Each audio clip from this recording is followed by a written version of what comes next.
안녕하세요. 엄냥입니다.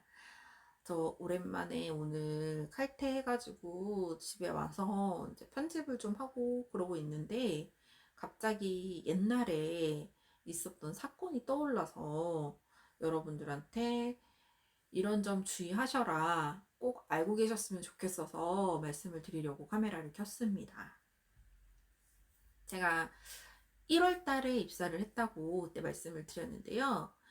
그때 제 사수 언니하고 이제 3월까지 법인세를 잘 끝내놓고 4월 초가 됐는데 제가 어느 날 거래처를 갔다가 사무실에 들어오는데 사무실 안에서 엄청 큰 소리가 들리는 거예요.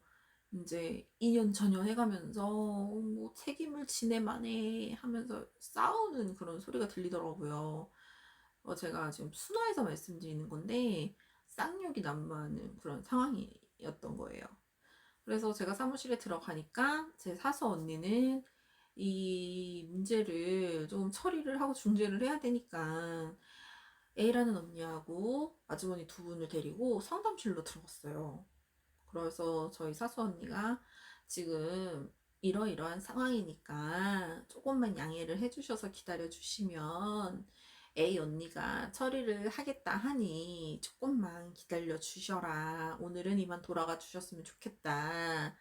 이렇게 얘기를 하는 상황이었고 A라는 언니도 처음에는 같이 막 아주머니들이랑 싸움을 했었는데 나중에는 사과를 하면서 미안하다. 내가 너무 정신이 없어서 그랬다. 내가 알아서 이렇게 처리를 할 테니까 언니들 조금만 나를 믿고 기다려줘라. 뭐 이런 얘기를 하면서 돌려보내더라고요. 그래서 다행히 그 아주머니들은 돌아갔고 얘기를 나중에 사수 언니한테 들으니까 A라는 언니가 아까 그 두 아주머니들의 사업장에 종합소득세 신고를 해주겠다면서 신고 그 기장료를 받아갔다는 거예요. 선불로 줬대요. A라는 언니한테. 이 A라는 언니는 그 기장료를 현금으로 받아서 신고를 해줬으면 문제가 되지 않는데 몇 년 동안을 신고를 안 해준 거였어요. 그때 당시에 제가 알기로는 4개년치를 안 해줬다고 들었어요. 그러니까 처음에 2개년치는 신고를 못 해가지고 기한 후 신고라도 해야지 되니까 그걸 해주겠다라고 해서 돈을 받아갖고 당해년도 거까지 신고를 해야 되니까 3개년치를 받고 또 신고를 안 해주니까 올해 거까지 그럼 내가 또 해줄게 해서 4개년치 이런 식으로 해서 돈을 받은 거였었어요. 그러니까 돈을 4년치의 기장료를 받아갔는데 신고는 하나도 안 돼 있으니까 세무서에서는 이거를 직권으로 그냥 부가 처리를 하겠다 이렇게 얘기를 한 모양이에요. 뭐 재산이 압류가 들어왔다는 등 뭐 이런저런 얘기들도 막 했었거든요. 그래서 이 아주머니들이 이제 모발대발 해가지고 쫓아왔었던 거예요. 나중에 알고 보니까 이 두 아주머니의 사업장뿐만이 아니라 이 아주머니들이 계시는 그 동네에 몇 개의 사업장에 그 일이 있었던 거였어요. 몇 개의 사업장에 돈을 미리 받고 종소세 신고는 안 해준 거예요. 왜 안 해줬는지를 도대체 모르겠어요. 그렇게 해줄 수 있는 시간이나 여력이 안 되면 받지를 말았어야지 되는데 그거를 받아온 거예요. 그래서 얘네가 영업을 뛰어서 이거를 받아온 건가 싶었지만 그거는 아니더라고요. 얘네가 영업을 위해서 그 건수를 받아온 건가 싶기도 했는데 그건 아니더라고요. 알고 보니까 그냥 개인적으로 그 돈을 갈취한 거예요. 대놓고 말하면 갈취죠. 사기인 거예요. 신고를 해주겠다고 해서 돈을 미리 받아놓고 아무런 처리를 안 해준 거였거든요. 그런데 어떻게 그렇게 몇 년 동안을 당했는지 그냥 말로 그때그때 이렇게 넘겨가지고 무마를 시키고 있었던 상황이었나 봐요. 근데 이게 이제 심각한 상황까지 오니 이 아주머니 두 분이 대표를 해서 저희 사무실에 쫓아온 거예요. 그래서 그때는 그 아주머니 두 분이 이제 가고 이 언니 빨리 이제 이거 기한 후 처리라도 해서 처리를 얼른 해 드리는 게 낫지 않겠냐. 우리가 그럼 나눠서 같이 일을 해주겠다까지 왔는데, 이 언니는 본인한테 서류가 다 있으니 본인이 알아서 처리를 하겠다. 걱정하지 말아라. 저희한테 걱정하지 말라고. 그래서 그냥 그러려니 하고 알아서 처리하겠지. 그때는 그 두 개의 사업장만 있는 사건인 줄 알았으니까 언니가 알아서 잘 할 거다라는 생각에 저희는 아무 생각이 없었어요. 왜냐면 저희는 신입이었고 그 언니는 경력직이었고, 그리고 저희 사선이는 이제 곧 갈 사람이었거든요. 그렇게 5월달이 와가지고 정신없이 종합소득세 신고도 공부하면서 배우면서 이제 저는 처리를 다 끝냈죠. 그렇게 5월달이 끝나고 6월이 왔는데, 6월 첫째 주가 지나선가 갑자기 이 언니가 행방불명이 된 거예요. 잠수를 탄 거죠. 연락도 안 되고, 가족들 뭐 비상 연락망으로도 연락이 당연히 안 됐고, 전화는 오지도 않았고, 어떻게 된 건지 찾을 수가 없었어요. 근데 세무 대리인 분들은 아시겠지만 6월달에 저희 성실신고 사업자 신고하잖아요, 종합소득세. 그런데 6월 첫째 주 지나서 이 언니가 잠수를 타버려서 가지고 저희는 이제 난리가 났죠. 저희 거 갖고 있는 거래처 신고하기도 힘든데 갑자기 경력직 언니가 나가버렸으니까 이 언니 거래처 거를 저희가 나눠서 신고를 할 수밖에 없는 상황이 온 거예요. 근데 일단은 제가 갖고 있는 거래처를 먼저 해야 되니까 저도 제 거 작업을 하고 이제 이 언니 거래처를 하려고 하는데, 아니나 다를까 이 A라는 언니의 사업장, 이 A라는 언니가 갖고 있는 거래처의 사장님이 화가 좀 나셔서 찾아오셨어요.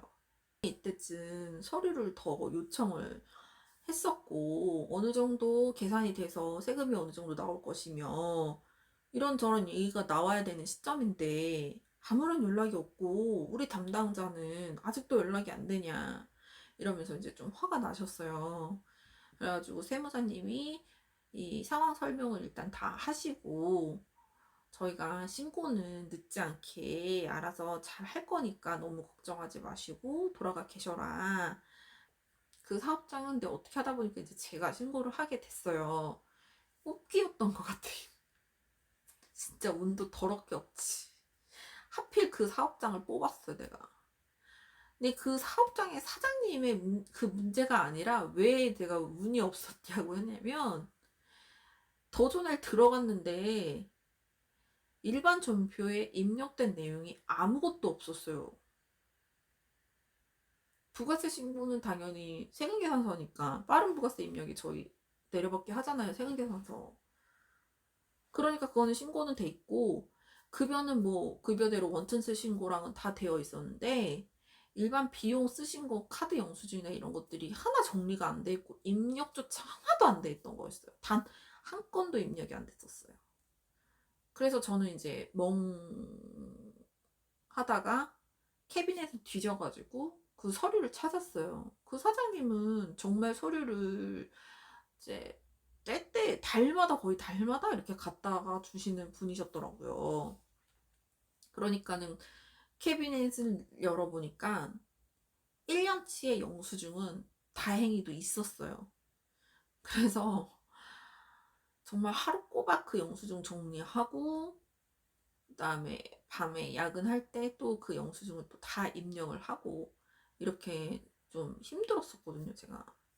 가지고 이제 그 언니한테 좀 너무 화가 나더라고요. 어떻게 이렇게 책임감도 없이 입력도 하나 안 해놓고 잠수를 탈 수 있는지 진짜 너무 화가 난 상태였었어요. 그래도 어떻게 6월달에 그렇게 종합소득세 다 끝내고 이제 7월달 또 바로 부가세 하잖아요. 그 부가세까지도 이제 그때 뽑기 했던 그 거래처랑 일반 사업장까지 저희가 이제 다 나눠가지고 부가세 신고까지 일단 다 했어요. 어찌저찌 다 했어요. 그러고 났는데 이제 이 언니에 대해서 이제 조금은 잊혀져 갈 때잖아요. 이미 포기를 한 상태니까. 그러면서도 이제 내심 저희끼리 이제 걱정을 좀 했죠. 이 언니 진짜 무슨 일 어떻게 일어난 거 아닌지. 아, 이럴 사람은 아닌 것 같았는데 진짜 도대체 어떻게 된 거냐 뭐 이런 얘기들도 가끔 하고 지내고 있었는데, 나중에 얘기를 들어보니까 이 언니가 교도소에를 갔다는 거예요. 네, 그 교도소. 그러니까 6월 달에 연락이 안 된 시점은 이 언니가 이미 구속된 상태였던 거예요. 그래서 저희하고 연락이 안 됐던 거고, 행방불명인 상태가 됐던 것이 교도소에 있었던 거였어요.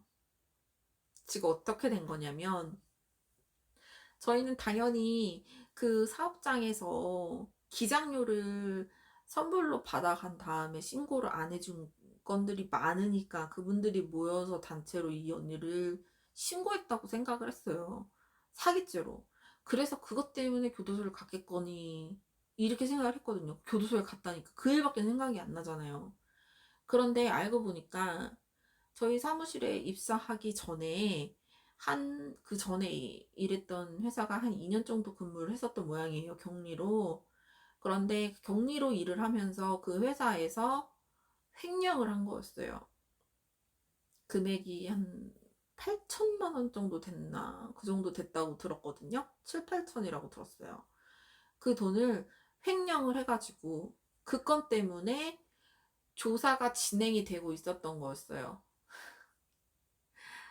상반기에 이미 조사를 받고 있는 상황이었고, 때마침 6월 초에 그래서 구속이 되면서 저희하고는 연락이 끊겼던 거였었어요. 나중에 그 기사에도 났더라고요. 격리 직원 횡령으로 인해서 구속되었다는 뭐 그런 내용이 있었어요. 그때 그 전 회사에서 일했을 때 그 사장님이 몸이 아프셔서 병원에 장기간 입원을 하셨었대요. 수술도 하시고 뭐 이러느라고. 그렇게 장기간 입원을 하신 그 상황에 이 언니가 돈을 빼돌린 거였어요. 횡령으로. 그렇게 한 다음에 회사를 퇴사를 했고 저희 사무실로 이제 이직을 했던 거였고요. 근데 그 전 앞전 회사도 그 내용을 몰랐었다가 사장님이 이제 복귀를 하면서 상황을 정리를 해 보니까 그 횡령을 한 게 밝혀졌던 모양이에요. 그래서 신고가 들어갔고 계속 조사를 받고 있어서 결국에는 구속이 됐던 거였고. 그러, 그러니까는 그 아주머니들이 세무사님을 찾아온 그 시점에 연락이 안 되니까 저희 사무실에 또 두 번째 찾아왔던 이유도 이 언니가 구속된 거를 그분들도 몰랐었던 거예요. 당연히 그냥 잠수를 탔구나, 우리 돈 빼먹고 잠수를 탔구나 이렇게만 생각을 하셨던 모양이에요. 저희도 물론 그렇게 알고 있었거든요. 횡령이 어디서 갑자기 또 튀어나왔는지 모르겠는데 그런 전력이 있었더라고요. 그래서 교도소에 간 거를 세무사님은 지인인 변호사님 통해서 이렇게 알게 됐다고 말씀을 하시더라고요. 그래서 나중에 그 남편분이 어느 정도 그게 이제 좀 조금 정리가 됐고 연인이 구속돼 있는 상태에서 저희 사무실에 이제 짐을 찾으러 오셨었거든요. 그때 이제 물어보니까 지금 뭐 교도소에 가 있는 상태고 합의를 좀 하고 있는 상황이라서 잘 모르겠다 뭐 이런 식으로 얘기를 하셨던 것 같아요. 그래서 나중에는 뭔가 합의를 해서 지금은 출소를 한 걸로 알고 있어요. 그런데 더 기가 막힌 건 소문으로 들으니까 다른 세무사 사무실로 입사를 했다고 하더라고요. 그래서 제가 어, 여러분들한테 조금 조심하실 거는 이렇게 개인 세무 대리인이 신고를 대신 해주겠다면서 돈을 받아가는 일은 정말 없어요. 여러분, 뭔가 기장 수임 계약을 하려고 한 때는 세무사님 방에서 세무사님과 상담을 통해서 서로 계약을 하고 모든 관련된 수수료는 세무사님 통장으로 계좌이체하거나 저희 세무사 사무실에서 카드로 결제하거나 현금으로 지급을 했다 하면은 현금 영수증을 의무로 발행을 하게끔 되어 있어서 현금 영수증을 다 해드리고요. 이렇게 증빙을 다 드리거든요. 그리고 모든 신고가 다 끝나고 전산 신고가 완료돼서 확인이 다 끝나면 그때 사장님한테 도장을 받고 그때 수수료도 받아요. 그러니까는 신고가 다 끝난 다음에 수수료를 받는다는 거지 먼저 수수료를 받아가는 일은 없어요. 적어도 저희 사무실은 그렇습니다, 지금. 그리고 저희의 개인 통장으로 돈을 받는 일은 없어요. 기장료가 한두 푼도 아니고 비싸잖아요. 조정료까지 하면 값이 꽤 나가는데 그런 큰 돈을 세무대리인 개인 통장으로 받는 일이 있을 수가 없어요. 그렇기 때문에 꼭 계좌이체 하실 때 예금 주명 확인하시고요. 카드 결제 하시는 게 조금 더 좋으실 것 같고요. 제가 봤을 때는. 그리고 꼭 계좌이체 하고 나면 세금계산서 발급 꼭 먼저 받으시고 이렇게 확인을 여러 가지로 이렇게 확인을 조금 꼼꼼하게 하셔야지 될 것 같아요. 물론 지금 그런 일이 또 발생이 안 됐으면 좋겠지만 지방 쪽에서는 얼마든지 일어날 수 있는 일이라고 저는 보거든요. 여러분들이 그래서 조금 그런 점 조심하셨으면 좋겠어서 말씀드립니다. 그럼 여러분 저는 이만 자도록 하겠습니다.